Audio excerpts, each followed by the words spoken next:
Hello everyone, I'm Aakriti Kuntal. I'm going to share a few of my poems with you. The first one is titled Hibiscuses. It wanders with the glorious flowers into a space of quiet contemplation, and perhaps more than that, a state of momentary but tender bliss. Hibiscuses.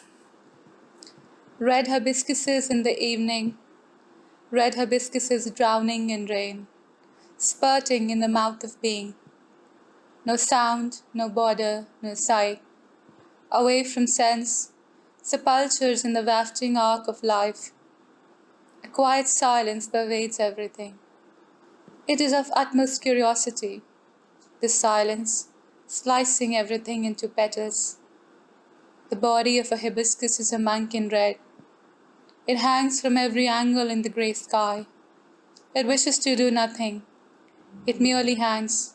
Slivers of water run down its body and it hangs. A non-entity in the carbon sky. Something between this world and its elements. Something of the wind and raisins, a twirling eyelid in ruby. I stare at it for a while. I do not have the words to reach it. Words, you see, are tiny, frail things. How could life subscribe to words? Life just sits on the edge and watches. Its one eye, a red hibiscus, hanging between the ajar gates of death and heaven. Hanging, just hanging, God's strange mouth in our midst. My second poem, Map, interweaves in its vessel some of the most pronounced human emotions and experiences. Love, sickness, and the poignancy that stirs through it all. Map. I slip between vowels and hold your breath in my face. The warm steam that courses through my pores and whistles along the jaw. When the night sits as a bat on my chest, it is in a whimper that I learn to speak again. I take your shoulder and rest my cheek on it.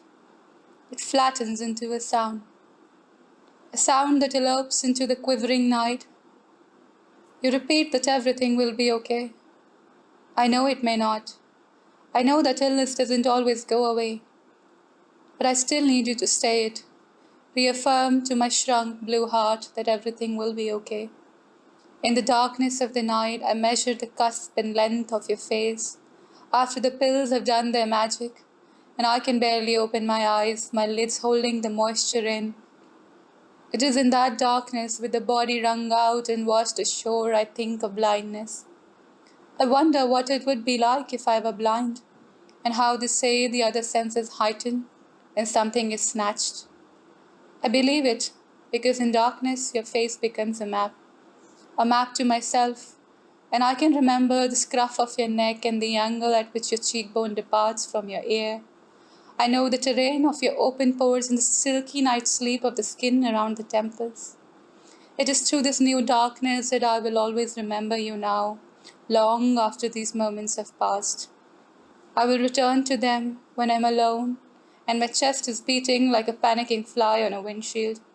I would return to them and slide my cheek once again against the memory of your face. Softly let the skin talk in sleek vibrations of a pain that I cannot explain. I'll conclude with my third and final poem, Vines, which endeavors to go into a subliminal realm, strata of hiccuping life and the void that encompasses all living things. Vines. The black fruits are ripe, perched in a delicate silence, clasped fists. The dark center slowly stirs as the sun's breathless core. The diamond grape, rich as a dream, a full life in the giant's mouth, wholesome and sumptuous. Outside the window a dream is running barefoot, naked among the vines, oiling all in its velveteen slime. Outside the window an eye is lost in the eternal static of the white night. Outside the window neither father nor mother, neither love nor death. Outside the window an invisible fire, the great burden of murmurs, the faithless bark of heads. Outside the window, a most blatant ecstasy, a mulberry lake of frigid quiet. Outside the window, breath, breath, nothing but sheets of wispy breath, as cold, as eternal as the stones riverine eye. Thank you.